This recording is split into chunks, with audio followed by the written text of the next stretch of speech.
السلام علیکم ناظرین، میں حکیم ڈاکٹر عارف خان آج آپ لوگوں کے لیے جو نسخہ میں لے کر آیا ہوں وہ بے اولادی کا نسخہ ہے۔ میرے مطلب میں بہت زیادہ لوگ آتے ہیں جن کو یہ ایشو ہوتا ہے۔ ہر دوسرا تیسرا چوتھا پانچواں مریض مجھے کہتا ہے کہ میرے بچے نہیں، سپرم کی تعداد بہت کم ہے۔ تو اس کے لیے ناظرین میرے دواخانہ کا ایک کامیاب نسخہ جس میں آپ خود بھی بنا سکتے ہو، اور اگر نہ بنا سکیں تو مجھ سے رابطہ کریں۔ اس میں جناب علی میرے پاس ایک پاؤڈر ہوتا ہے جو میں اپنے مریضوں کو دیتا ہوں، اور الحمدللہ 100% اس کا رزلٹ ہے۔ بقایا دین تو اللہ کی ہے، مگر ہم نے یہ اندازہ لگایا کہ کافی لوگوں کو بے اولاد جوڑوں کو اللہ نے اولاد دیا، کسی کے 15 سال 10 سال 16 سال 20 سال مختلف مریض میرے پاس آتے ہیں اور اللہ نے ان کو اولاد کی نعمت سے نوازا ہے۔ اولاد نرینہ پہ بھی یہ کام کرتا ہے، اور نمبر 2 جن کی اولاد نہیں ہو رہی یہ نسخہ استعمال کریں۔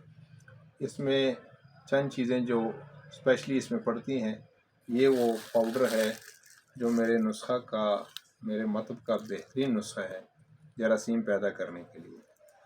اس میں جناب سب سے پہلے مسلی سفید، سالب پنجہ، سالب مصری، مستگی، جیا پوتا، مغز بنولا، ستاور اور کچھ ایسی چیزیں ہیں جڑی بوٹیاں، مکمل جو جڑی بوٹیوں سے تیار کردہ ہے، اور اس کا نام ہے صفوف جراثیمی، یعنی سپرم کو بڑھانے کے لیے بہترین نسخہ ہے۔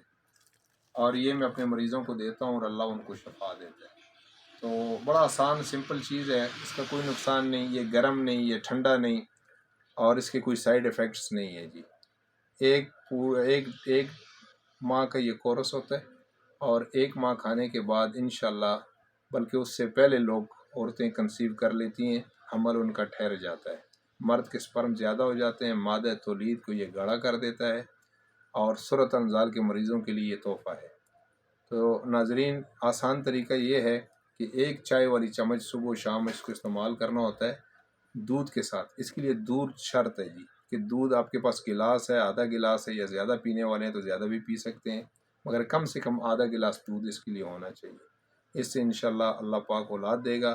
اس میں کسی قسم کا پرہیز نہیں، کوئی اس میں ممانعت نہیں ہے، بالکل آپ اس کو عام جیسے کوئی غذا کھا رہے ہو آپ استعمال کریں، انشاءاللہ اللہ کے حکم سے اللہ پاک شفا دے گا اور اللہ بچوں سے نوازے گا۔ والسلام، السلام علیکم۔